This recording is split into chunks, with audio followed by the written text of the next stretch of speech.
हम इतने बेशरम, इतने बुज़दिल, खौफजदा क्यों रहते हैं कि मामूली से अपने इंटरेस्ट को प्रोटेक्ट करने के लिए भी मुड़ मुड़ के पूछते हैं कि दुनिया क्या कहेगी, लोगों को बुरा तो नहीं लग रहा, किसको, लोग हमारे बारे में क्या सोचेंगे। जो हमारे 90 की दिहाई में जिन पर ये टैग लगा था कि कश्मीरी मुजाहिदीन हम की मदद कर रहे हैं, वहाँ पे जाके 4 ऐसे जो थे जो मिड टीयर की लीडरशिप थी, उन 4 को शहीद कर दिया गया है। और भारत में इस पर शादियाने बजाए जा रहे हैं और ये कहा जा रहा है भारत की तरफ से कि हमने इनको निशाना लेकर टारगेट करके मारा है, अब हम हर एक के पीछे जाएंगे। जी, हौसले बुलंद हो रहे हैं उनके। जिस तरह हम कहते हैं आपको इंडिया के खिलाफ भी एक एग्रेसिव पोस्चर लेना है कि जिस तरह वो आपके अंदर बगावतें भड़का रहे हैं, आप उनके अंदर आजादी की तहरीकों को भड़काइए। कश्मीर हो, खालिस्तान हो, नक्सलाइट्स हो, नागालैंड हो। जब तक आप ये नहीं करेंगे, भारत का प्रेशर कम नहीं होगा आपके पास। अपने लोगों की लाशें उठाते रहेंगे हम, जैसे 20 साल से हम उठा रहे हैं। जो हमारे दावेदार हैं, हमारे हुक्मरान होने के, सियासी लीडरशिप के जो दावेदार हैं, जब वो खुद इसका एहसास नहीं कर रहे कि पाकिस्तान के ख़तरात किस कदर शदीद हैं और आए दिन बढ़ रहे हैं, और उनको ख़तरात को कम करने के लिए कम से कम आपने कोई कदम एक तो उठाना है ना। अभी तक उस कदम को उठाने को हम तैयार नहीं हैं। बातें आप सुन लीजिए इनसे जो भी करने चाहते हैं। दोस्तों नमस्कार, जय हिंद। आप सबका स्वागत है 9.इंडिया के एक और वीडियो में। मैं हूं गौरव। तो दोस्तों, अक्सर ऐसा होता नहीं था कि पाकिस्तान के अंदर में उन जिहादियों को चुन चुन कर ठोका जाए जो भारत के अंदर हुए आतंकवादी हमलों में उनके पीछे उन जिहादियों का हाथ रहा हो। लेकिन अब ऐसा हो रहा है, पाकिस्तानी मीडिया खुद इस बात को मान रहा है कि चंद दिनों के अंदर में 4 जिहादियों को ठोक दिया गया है जिनका हाथ कश्मीर में या फिर भारत के अंदर में आतंकवाद फैलाने में रहा था।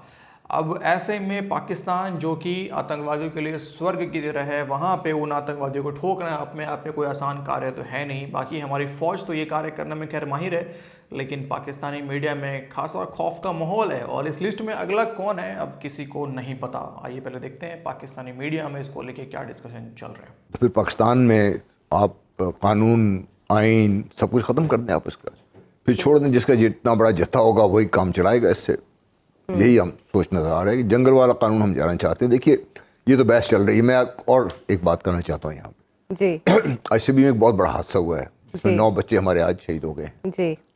दूसरी तरफ शायद हमारा मीडिया इतनी तवज्जो नहीं दे रहा।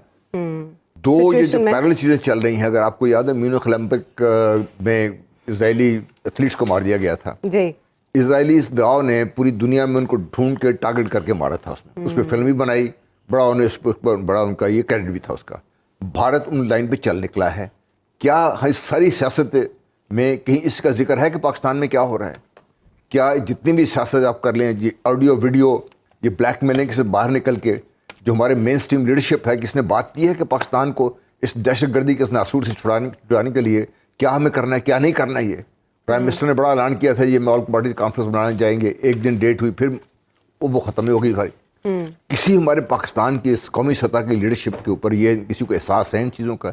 इमरान खान गिरफ्तार होंगे, इमरान खान गिरफ्तार नहीं होंगे, भाई मुल्क किस मुसीबत में गिरफ्तार है, माली हालात कहाँ पे जा रहे हैं, इकोनॉमिक प्लान कोई किसी को नज़र नहीं आ रहा है।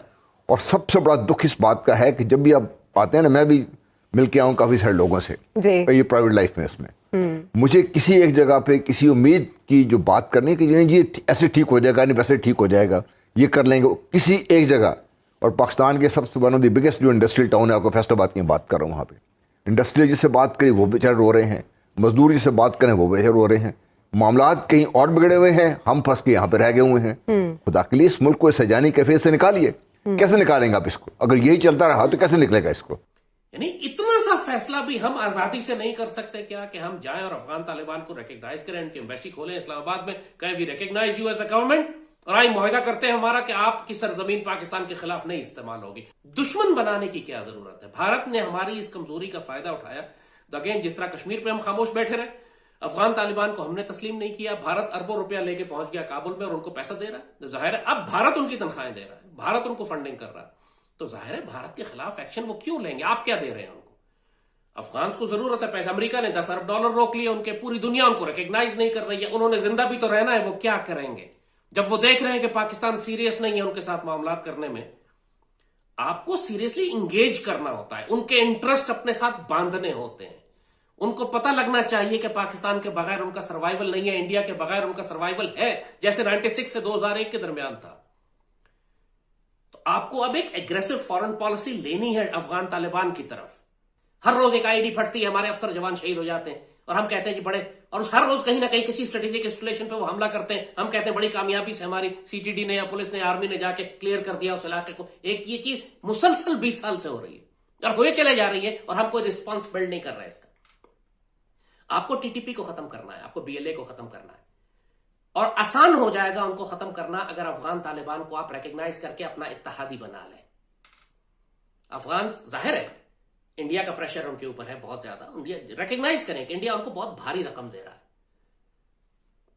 और इंडिया को नो करना उनके लिए पॉसिबल नहीं हो रहा है इस वक्त, क्योंकि हम रिकग्नाइज नहीं कर रहे हैं, हम कोई मदद नहीं कर रहे हैं, हम पैसे नहीं दे रहे। आपको उनका इंटरेस्ट अपने साथ लाना पड़ेगा। अभी हम ब्लैकमेल कर रहे हैं, थ्रेट कर रहे हैं, कभी बंद कर देते हैं बॉर्डर को, but it has to be more than that. उनको इज्जत दें, give them respect, give them recognition. आपको जितने नापसंद हो वो उससे कोई फर्क नहीं पड़ता, वो हैं काबुल में, हुकूमत कर रहे हैं और जब तक वो हैं आपको रिकग्नाइज करना पड़ेगा। जब आप करजाई और अशरफ गनी को रिकग्नाइज कर सकते हैं तो ये तो लाख गुना बेहतर है उनसे। लिहाजा नाउ इज द टाइम, वो गलतियां जो बाजवा इमरान, क्योंकि इन लोगों ने, बाजवा इमरान और फैज ने जो हिमाकतें की कि टीटीपी को लाके पाकिस्तान में आबाद कर दिया, वो इतने बड़े बड़े तबाहकुन हमारे ब्लंडर्स हैं कि जिस कहा कि इसका कफारा अब हजारों लाखों जानों में हमें देना पड़ेगा।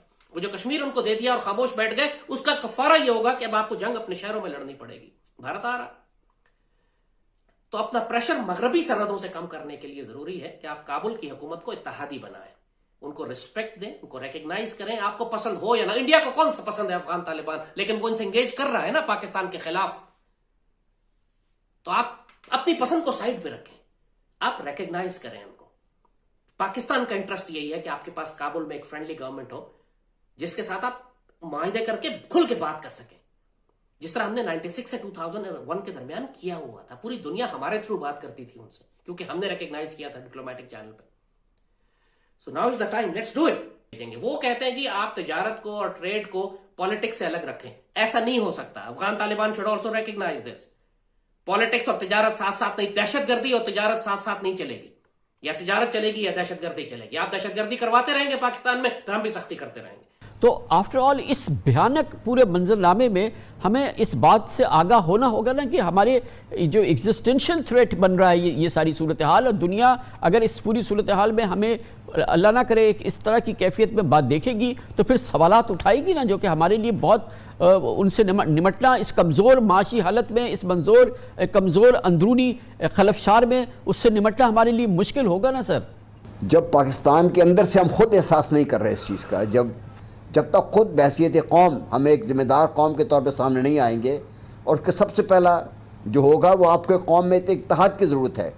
इत्तेहाद इसलिए नहीं कि भाई आप हर चीज़ भूल के सब एक प्लेटफॉर्म पे खड़े हो जाएंगे, सियासी इख्तलाफात रहेंगे, लेकिन इन सब के बावजूद दुनिया आपस में मिल के बैठ के अपनी मुल्की मसाइल तो हल करती है ना। हम उस तरफ जाने को तैयार नहीं हैं, हम जो सख्त फैसले करने हैं उसको तैयार नहीं हैं हम लोग। तो वो जो दुश्मन कोशिश कर रहा था कि फिर जनरेशन वार के ज़रिए पाकिस्तान को अंदर से कमज़ोर करे, दुश्मन को तो कुछ ज़रूरत है नहीं इस बात की। हम खुद जो अपनी जड़ें काटने पे बैठे हैं इस चीज़ के लिए। अब इस लिस्ट में दोस्तों अगला नाम किसका है ये तो भाई किसी को नहीं पता है, लेकिन मुझे लगता है कि शायद उन आतंकवादियों को, उन जिहादियों को जो भारत के खिलाफ जहर उगलते हैं, उनको शायद जो कि जेल के नाम पे घरों में रह रहे हैं ना, उनको वापस से अब जेल में चले जाना चाहिए, क्योंकि सुरक्षित वैसे कहीं पर भी नहीं है। जेल में रहें चाहे घर में रहें, लेकिन ठुकाई कहाँ हो जाए कोई नहीं जानता है, शायद जेल में महफूज रहें। तो इस वीडियो में इतना ही, मिलते हैं आपसे अगले वीडियो में। अपना ख्याल रखिए और हमारे चैनल को सब्सक्राइब करके बेल आइकन जरूर से प्रेस कर लें दोस्तों, ताकि लेटेस्ट वीडियो को नोटिफिकेशन आप सबको मिलता रहे। जय हिंद।